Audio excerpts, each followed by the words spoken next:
ना तलाक दूंगी, ना साथ रहूंगी। दिल्ली के फैमिली कोर्ट में ये शब्द गूंज रहे थे, जैसे सब कुछ ठहर गया हो। जज साहब ने अपनी कलम रोक दी। दोनों वकील एक दूसरे को देखने लगे। पीछे बैठी हुई भीड़ में अजीब सी सनसनी फैल गई थी। 28 साल की नैना महंगी साड़ी, मैचिंग ज्वेलरी और होठों पर एक रहस्यमयी मुस्कान लिए हुए खड़ी थी, जिसे देखकर कोई नहीं कह सकता था कि उसकी जिंदगी में कोई तूफान आया हुआ है। उसके सामने खड़ा था उसका पति नितेश, आंखों में लाली और चेहरे पर बेबसी लिए हुए। वो जज साहब से भीख मांग रहा था। जज साहब, मैं अपनी पत्नी से सुलह करना चाहता हूँ, लेकिन अगर मेरे साथ नहीं रहना चाहती तो मेहरबानी करके मुझे तलाक दिलवा दें, मुझे इस घुटन से आज़ादी दिलवा दें। जज साहब ने नैना से कहा, आप क्या चाहती हैं? नैना ने होठों पर रहस्यमयी मुस्कान लिए हुए कहा, जज साहब, ना तो मैं इनके साथ रहना चाहती हूँ और ना ही इन्हें तलाक देना चाहती हूँ। जज साहब के चेहरे पर गुस्सा और हैरानी आ गई थी। श्रीमती नैना, ना आपको अपने पति के साथ रहना है और ना ही उन्हें डाइवोर्स देना है। ये कोर्ट है, ये कोई मजाक नहीं है। मैं कोई मजाक नहीं कर रही जज साहब, मेरा फैसला बिल्कुल अटल है। नैना की बात सुनते ही जज साहब समझ गए थे कि यह कोई आम केस नहीं है। यह एक ऐसी पहेली है जिसके अंदर कोई गहरा राज छिपा हुआ है।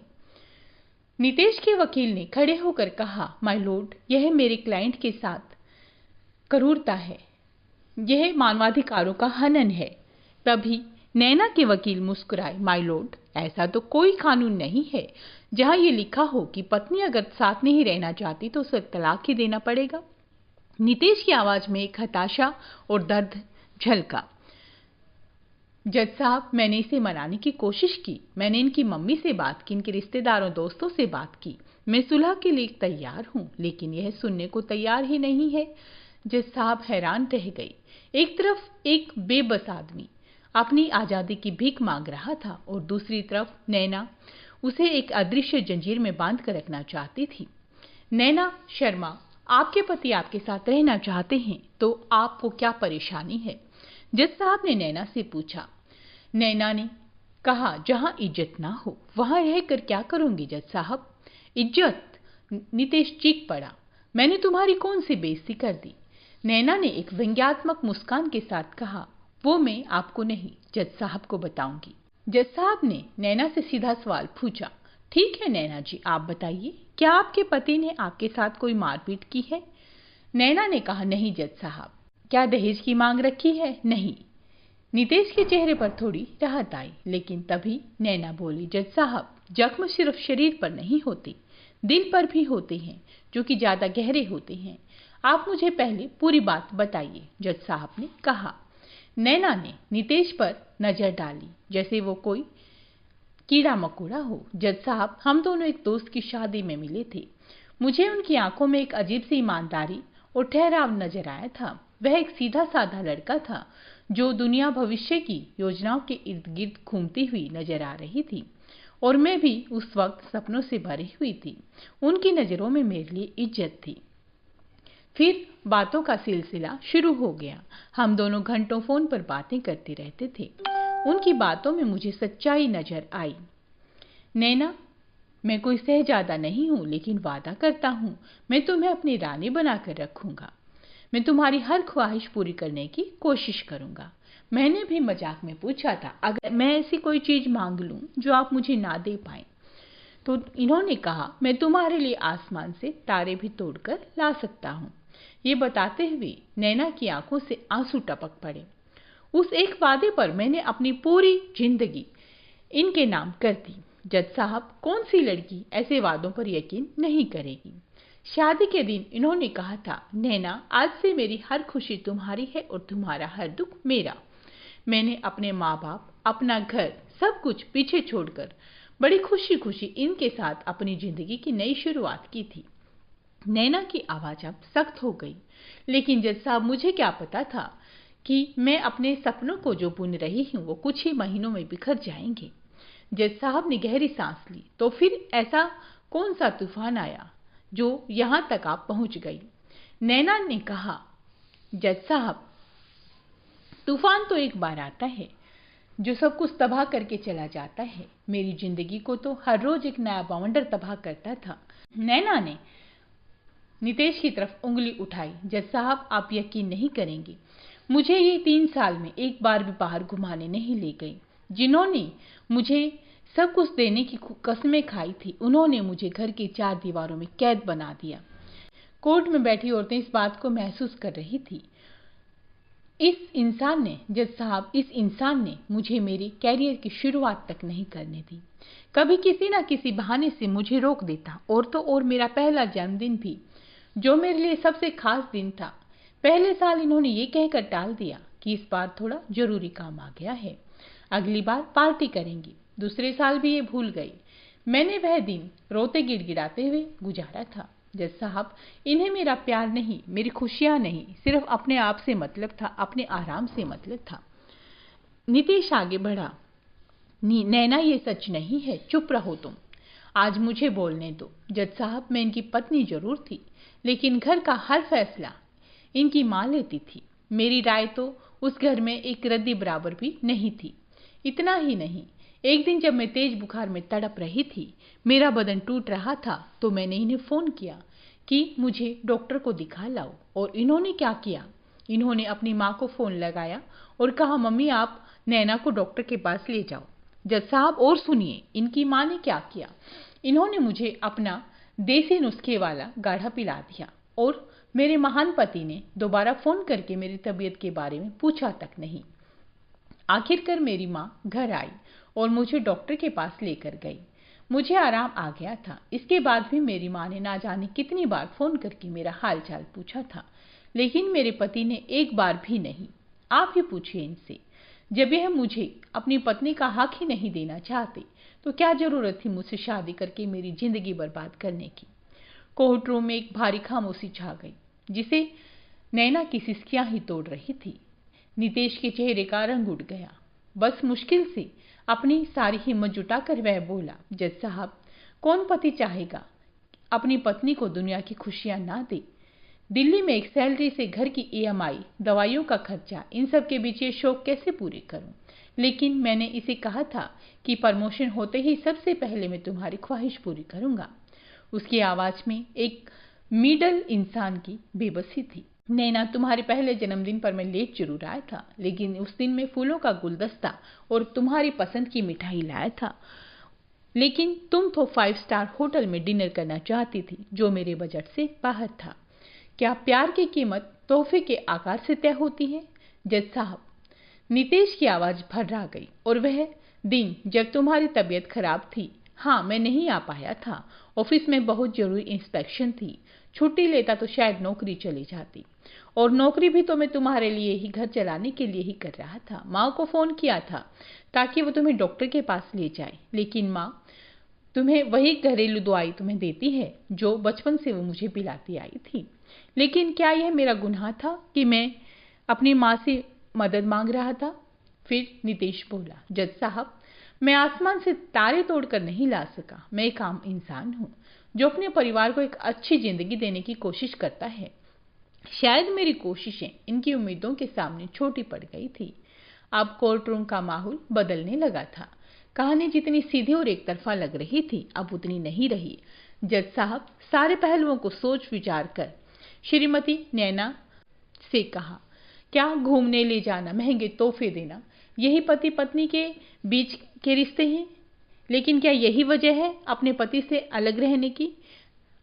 क्या इसमें रिश्ता तोड़ना समझदारी है? उसी समय पीछे से एक तेज और भावुक आवाज गूंजी, जज साहब, आप गलत समझ रही हैं, क्योंकि इसने मेरी बेटी के जुर्म की पूरी कहानी नहीं सुनाई है। मैं बताऊंगी आपको सारी बात। सबकी निगाहें घूमी। एक 60 साल की महिला, नैना की माँ, जो आगे बढ़ने की कोशिश कर रही थी, आंखों में आंसू, चेहरे पर लड़ने का जज्बा। अधिकारी ने रोका, आप बैठ जाइए, जब बुलाएंगे आप तब आइएगा। लेकिन नैना की माँ नहीं रुकी। नैना मेरी बेटी है, मैंने उसे जन्म दिया है, मैं चुप नहीं रह सकती। उनकी आवाज में दर्द था। उन्हें आगे आने दीजिए, जज साहब बोले। नैना की माँ कटघरे के पास आई। उनकी सांसें फूली हुई थी। जज साहब, इस मक्कार ने पूरी सच्चाई नहीं बताई। असली जिल्लत तो मेरी बेटी ने सहन की है। हमारे घर परिवार में जब भी शादी ब्याह होता, यह साहब कभी भी नहीं आते थे। मेरी बेटी अकेली आती, सब पूछते तुम्हारा पति कहाँ है, क्या जवाब देती। उस बेचारी का सिर शर्म से झुक जाता था। वह मानसिक प्रताड़ना नहीं तो और क्या था।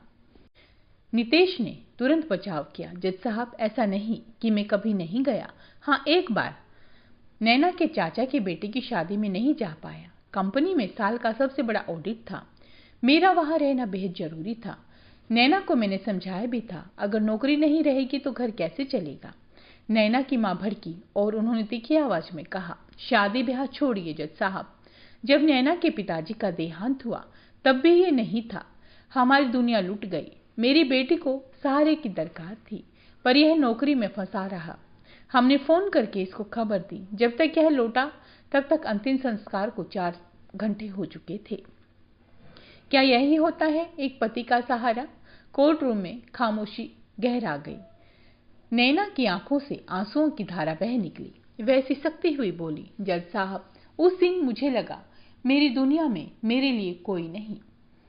जिसने 7 फेरों में हर सुख दुख में साथ का वादा किया, वही मेरे जीवन की सबसे बड़ी रुकावट बन गया था। वो खालीपन, वो अकेलापन मैं कभी नहीं भूल सकती। जज साहब ने गंभीर दृष्टि से नितेश की ओर देखा। मिस्टर नितेश, इस पर आप क्या कहेंगे। नितेश का चेहरा एकदम से सुन पड़ गया था। दिल के भीतर के तूफान को उसने अपनी दर्द भरी आवाज में निकाला। जज साहब, मैं वहां नहीं था, यह सच है, पर झूठ है कि मैंने कोशिश नहीं की। जिस पर मुझे पता चला, मेरे पैरों तले जमीन खिसक गई थी। उसकी आवाज अब टूट रही थी, आंखों में आंसू छलक रहे थे। मैंने अपने पिता को तो बहुत थोड़ी उम्र में खो दिया था। मुझे तो याद भी नहीं कि पिता का प्यार क्या होता है। शादी के बाद मैंने अपने ससुर जी को ही अपने पिता के रूप में देखा था। वह भी मुझे बेटे से बढ़कर मानते थे। जब मुझे खबर मिली, मैंने हर ट्रैवल वेबसाइट, हर एयरलाइंस पर तत्काल टिकट ढूंढा, कोई फ्लाइट नहीं मिली। इसीलिए निराश होकर जो पहली ट्रेन मिली, मैं उसमें भागकर चढ़ा, पर बहुत देर हो चुकी थी। उसने रोते हुए कहा, विश्वास कीजिए, उस दिन सिर्फ अनीता ने पिता नहीं खोया, मैंने भी अपने पिता को दोबारा खोया। मैं उनके आखिरी दर्शन भी नहीं कर पाया। यह कसक आज भी मेरे दिल में है। जज साहब उसकी मजबूरी समझ गई, लेकिन अनीता की मां के चेहरे पर कोई नरमी नहीं थी। देखा जज साहब, मगरमच्छ के आंसू, ये कहानी गढ़कर बेचारा साबित करने में लगा हुआ है। अच्छा, मान लिया उस दिन मजबूरी थी, पर जो रोज रोज मेरी बेटी सहती है, दिन रात सास के ताने, सब उसका क्या। आप यकीन नहीं करेंगे जज साहब, मेरी बच्ची को क्या क्या सुनना पड़ता है ससुराल में। तुम औरत होकर घर नहीं संभाल सकती, खाना नहीं बना सकती, बच्चे का ध्यान नहीं रख सकती। ऐसे हजारों ताने सुन सुनकर मेरी बेटी का दिल पत्थर हो गया है। और जब इसने बिजनेस शुरू करने का सपना देखा तो इस आदमी ने वह सपना भी कुचल दिया। जज साहब देख रहे थे कि नैना की मां एक एक करके नितेश की सारी शिकायतें गिनाती जा रही थी, जो कि नैना भूल चुकी थी। लेकिन साथ साथ नैना भी वह सारी बातें याद करके रोती जा रही थी। नैना के गाल आंसुओं से भीग चुके थे। उसने रोते रोते कहा, जज साहब, मैंने सोचा था कि शादी के बाद भी मैं अपना हर सपना पूरा कर पाऊंगी, लेकिन इन्होंने मुझे साफ कह दिया था कि तुम घर और बच्चे संभालोगी, बिजनेस नहीं। मेरे सपनों की कोई कीमत नहीं। जज साहब ने ध्यान से नितेश की ओर देखा। क्या यह सच है मिस्टर नितेश? अगर नैना बिजनेस करना चाहती थी तो इसमें कोई हर्ज नहीं था। नितेश ने तुरंत सिर उठाया, आवाज टूट रही थी। नहीं जज साहब, मैंने कभी से मना नहीं किया। हमारी बेटी को टाइफाइड हो गया था, वह काफी समय से बीमार चल रही थी। मैंने बस इतना कहा था कि जब तक उसकी तबीयत ठीक नहीं हो जाती तब तक थोड़े समय के लिए इंतजार करो। मैं जानता था कि वह दोनों तरफ अपना ध्यान नहीं दे पाएगी, इसलिए उसे 2-3 महीने के लिए रुकने को कहा था। मैंने नैना से कहा, बच्ची के ठीक होने के बाद मैं खुद उसके सपने पूरे करने में उसकी मदद करूंगा। और जहां तक माँ की बातों का सवाल है जज साहब, डॉक्टर ने बच्चे को बाहर का खाना खिलाने से मना किया था और माँ कहती थी अच्छा खाना खिलाओ, लेकिन नैना उसे पैक्ड फूड या मैगी खिलाती थी। इसलिए माँ को गुस्सा आता था और माँ इसे टोकती थी। नितेश ने आंसुओं को पोंछते हुए कहा, मैंने हर बार बीच बचाव करने की कोशिश की जज साहब, क्योंकि मैं दोनों पार्टों के बीच पिस रहा था। वह वहीं कटघरे में सिर झुकाकर रो पड़ा। एक 32 साल का इंसान जो फूट फूट कर रोते हुए पूरे कोर्ट में एक अजीब सी खामोशी छा गई। लेकिन नैना की मां पर इसका कोई असर नहीं हुआ। ये मगरमच्छ के आंसू हैं जज साहब, देखिए कैसे रो रहा है, अपनी गलतियों को छुपाने का नाटक कर रहा है, इसकी सारी दलीलें झूठी हैं। यह मेरी बच्ची को देखिए कैसे तरसाता है। इसीलिए मेरी बेटी ने तय किया है कि वह कानून के मुताबिक हर महीने इसे गुजारा भत्ता लेगी और इसे आजाद नहीं करेगी।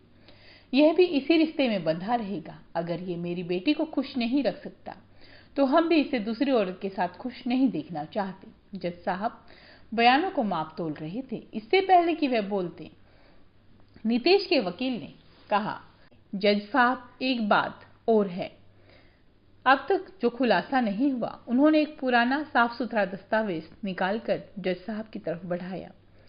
यह नितेश का अपॉइंटमेंट लेटर है, बेंगलुरु की बड़ी मल्टीनेशनल कंपनी से जो मिला था। पैकेज 25 लाख सालाना, आज जो कमाता है उसका 3 गुना। लेकिन इन्होंने ठुकरा दिया जज साहब। हैरानी से जज साहब ने दस्तावेज देखा। इतनी शानदार नौकरी क्यों छोड़ी? इसे बेहतर तो कुछ हो ही नहीं सकता। स्वीकार कर लेते तो आज हालात अच्छे होते। वकील ने एक नजर नैना पर डाली। उसका चेहरा भाव शून्य था। फिर कड़कती आवाज में बोले, जज साहब यह मिस्टर नितेश से नहीं, इनकी पत्नी नैना से पूछिए। जज साहब हैरानी से वकील को देखने लगे। हाँ जज साहब, वकील ने दम भर कर कहा, क्योंकि नैना शर्मा बेंगलुरु शिफ्ट नहीं होना चाहती थी। कहती थी मैं अपने माँ बाप से दूर नहीं जा सकती और मेरे क्लाइंट ने अपने कैरियर का सबसे बड़ा मौका सिर्फ इसीलिए ठुकरा दिया ताकि नैना अपने परिवार से दूर ना रहे।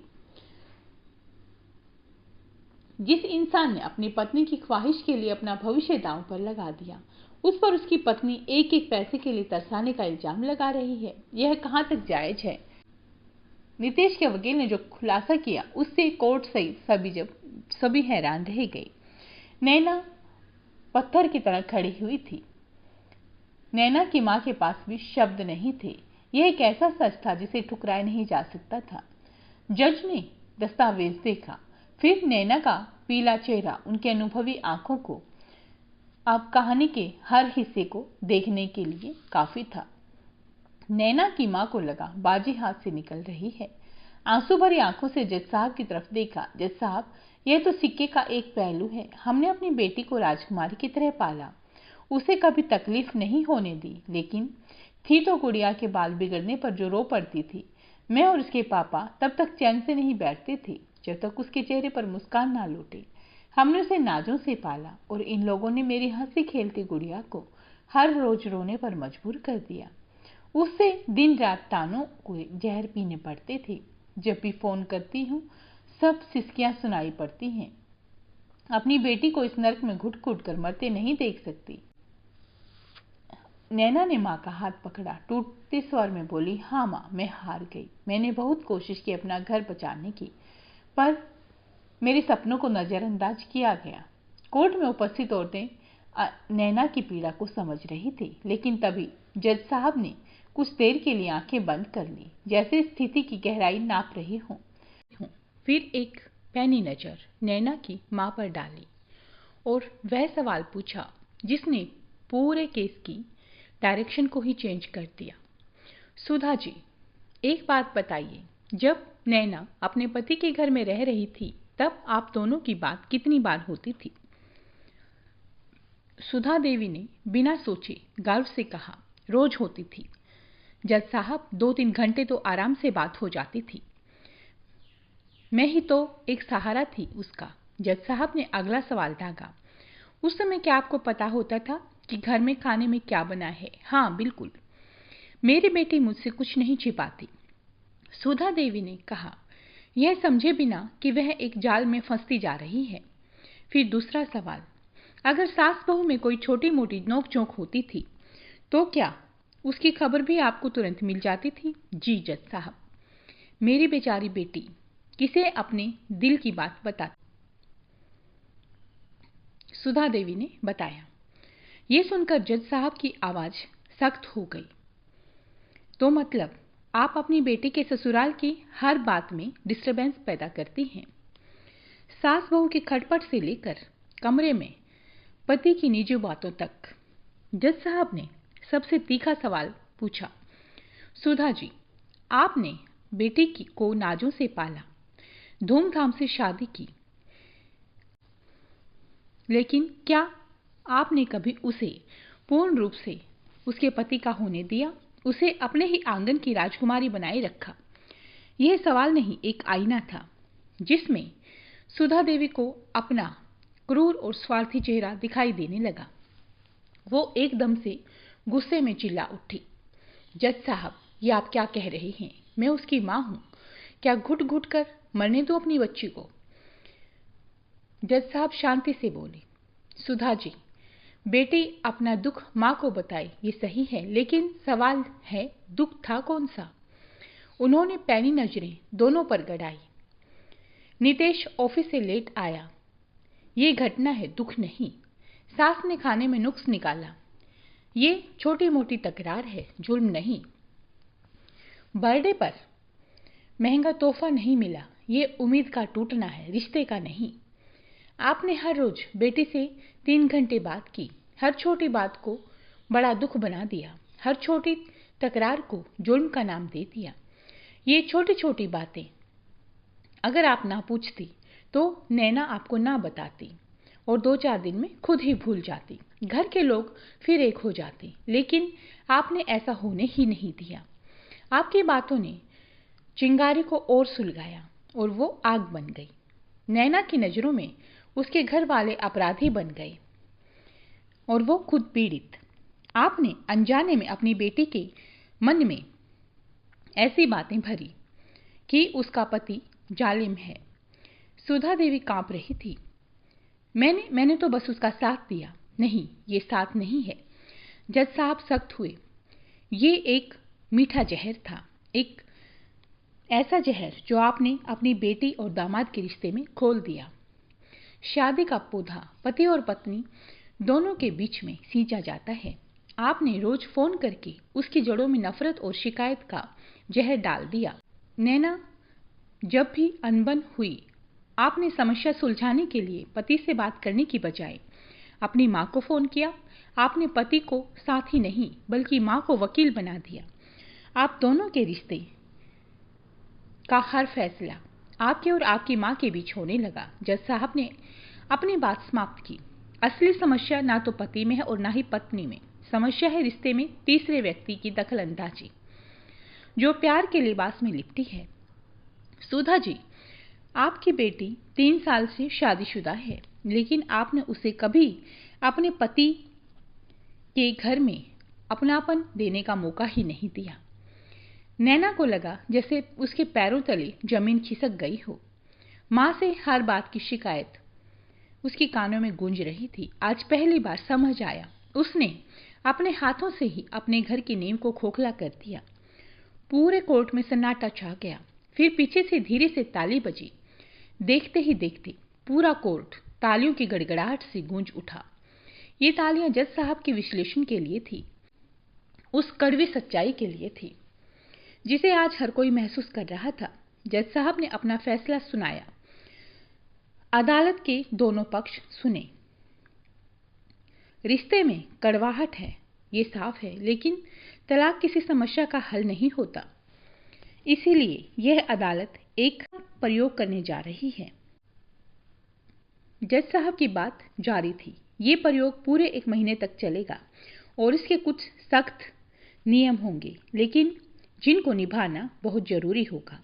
अगले 1 महीने तक नैना अपनी मां से किसी भी तरह का कोई संपर्क नहीं करेगी और ना ही उनसे मिलेगी। ये सजा नहीं, बल्कि ये नैना को मौका देने के लिए है, ताकि वह बाहरी प्रभाव के बिना अपनी सोच और अपने मन की आवाज को सुन सके। दोनों पति पत्नी को अब हर हफ्ते एक साथ मैरिज काउंसलर के पास जाना होगा।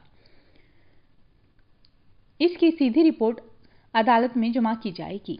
आप लोगों को एक खाली कांच का जार और कुछ कागज की पर्चियां अपने पास रखनी होंगी और हर रोज बिना एक दूसरे को दिखाए अपने रिश्ते की कोई भी एक अच्छी बात उन पर्चियों में लिखनी होगी। ये यादें आपके झगड़े शुरू होने से पहले की होनी चाहिए।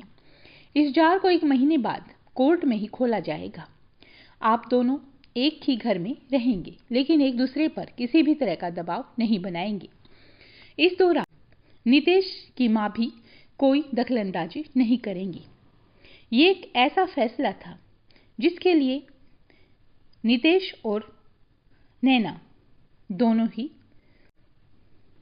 सकते में थे। उनके पास इसे मानने के सिवा कोई भी और दूसरा चारा नहीं था। शुरुआती दिन बहुत अजीब और मुश्किल थे। वह घर अब घर नहीं, एक खामोश जंग का मैदान था। नैना की मां से बात किए बिना एक दिन काटना भी पहाड़ जैसा लग रहा था। बार बार फोन उठाने की तलब होती, पर कोर्ट का आदेश रोक देता। दिन में 100 बार नजरें मिलती, पर अनजानों की तरह। रात को जब पूरा शहर सोता, उनके अंदर का तूफान जाग रहा होता था। वे चुपचाप अपनी अपनी पर्ची लिखते। उन पर्चियों में क्या होता ये किसी को भी नहीं पता था। पहला काउंसलिंग सेशन एक तूफान की तरह था। दोनों ने सारा गुस्सा, सारी भड़ास निकाल दी। काउंसलर ने किसी को सही गलत ना ठहराया, बस सिर्फ सुना। अगले सेशन में वे एक दूसरे का नजरिया समझने लगे। नैना पहली बार एहसास कर रही थी कि मां के जिस दखल को वह प्यार का अमृत समझती रही, वह असल में उसके मैरिड लाइफ में मीठा जहर था। वहीं नितेश को भी समझ आया कि नैना अपनी मां पर कितनी निर्भर थी और इस नए माहौल में उसे कितने सहारे की जरूरत थी।